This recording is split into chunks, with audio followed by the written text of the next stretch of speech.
สบายดีข้อยชื่อบอยได้นัดกับหมู่ว่าจะไปเที่ยวและตั้งแคมปิงอยู่สถานที่แห่งหนึ่งหมู่แต่ละคนได้พาแฟนไปก็เลยเห็นข้อยกับหมู่ข้อยได้นอนนำกัน2คนพวกข้อยไปฮอดก็แลงนิดหนึ่งแล้วเลยพากันย่างเล่นตามบริเวณแห่งนี้ย่างได้บ่โดนก็พากันกลับมาห้องเพื่อจะมาเก็บอาหารกินในค่ำนี้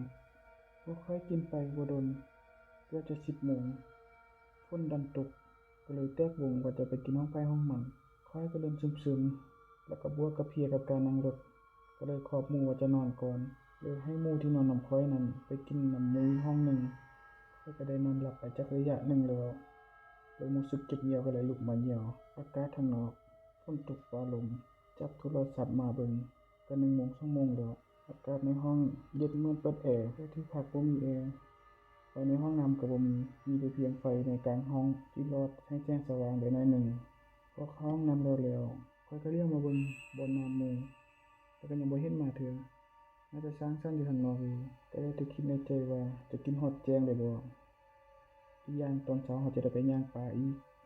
ก็เลยกลับมานอนต่อบ่ได้คิดหยังหลายนอนไปบ่ดนก็ได้ยินเสียงคือคนอาบน้ำนั่นก็เป็นหมู่ที่เข้ามาอาบน้ำแต่ก็แปลกใจเพราะว่าดึกขนาดนี้แล้วแต่ก็ยังอาบน้ำผ่านไปบ่จักนาทีก็ได้ยินเสียงไขประตู ข้อยก็เลยร้องไปถามว่าบ่น่าบ่อาบน้ำดึกปานนี้แต่ก็บ่มีเสียงตอบกลับจะได้ยินแต่เสียงไอแห้งๆอื้อๆแต่ก็บ่กล้าทวงหลายเพราะว่าโมงนี้มันดึกแล้วก็เลยบ่ได้คิดหยังเลยเผลอหลับไปอีกรอบตอนที่นอนอยู่บนเตียงฟังเสียงฝนตกแต่กลับได้ยินเสียงเหมือนมีคนร้องเสียงแห้ง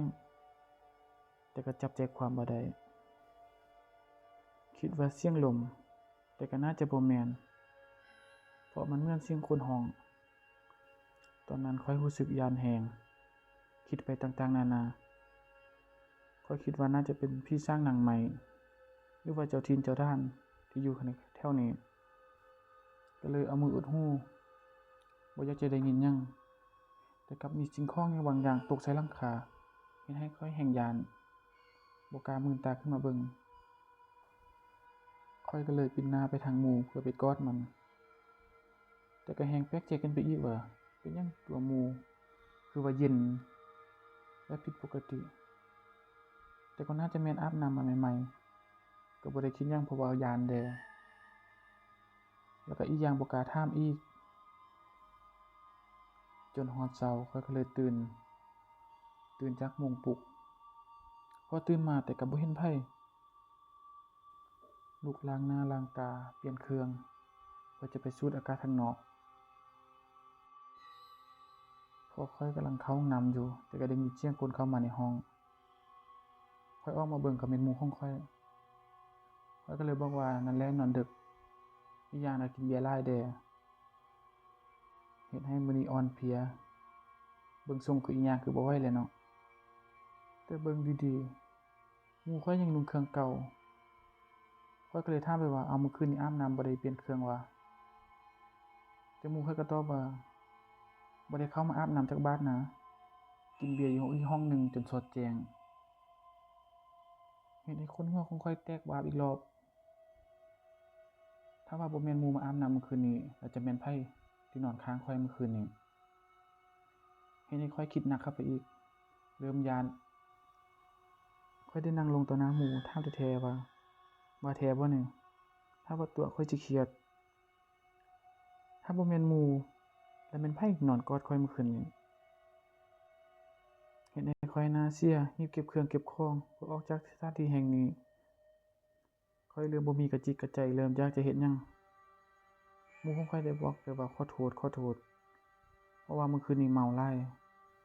อีกอย่างหมู่ข้อยทั้งหลายคนก็ยังบ่ได้นอนก็เลยย้ายบ่นอนเก็บเครื่องเก็บของแล้วพากันขับรถออกมาที่ขับรถออกมานั้นโลถามคนแถวนั้นแต่ก็บ่มีไผบอกก็คิดว่าเขาเจ้าน่าจะบ่ฮู้เลยกลับมาเช็กอินอยู่โรงแรมก็เลยมาโลกินข้าวอยู่อาหารเช้าแห่งหนึ่งก็เลยถามเจ้าของร้านนั้นว่ารู้จักรีสอร์ทแห่งนั้นบ่เจ้าของร้านก็ตอบว่ารู้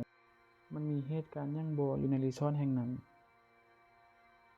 กองหานก็ตอบค่อยว่ามันมีผัวเมียฆ่ากันตายเมียนั้นฆ่าผัวคิดว่าผัวนั้นมีลิ้นเศร้าก็เลยฆ่าทิ่มหั้นแต่ว่าเมียก็หลบหนีได้แต่ก็ยังจับบ่ได้เทื่อปานนี้เอาค่อยสตันไปอีกรอบมือเริ่มสั่นบ่คิดบ่ฝันว่าจะได้เจอกับตัวเองพอได้ยินแบบนั้นทุกค่อยก็เลิกเลยกับว่าที่จะไปย่างป่าก็เลยพากันกลับบ้าน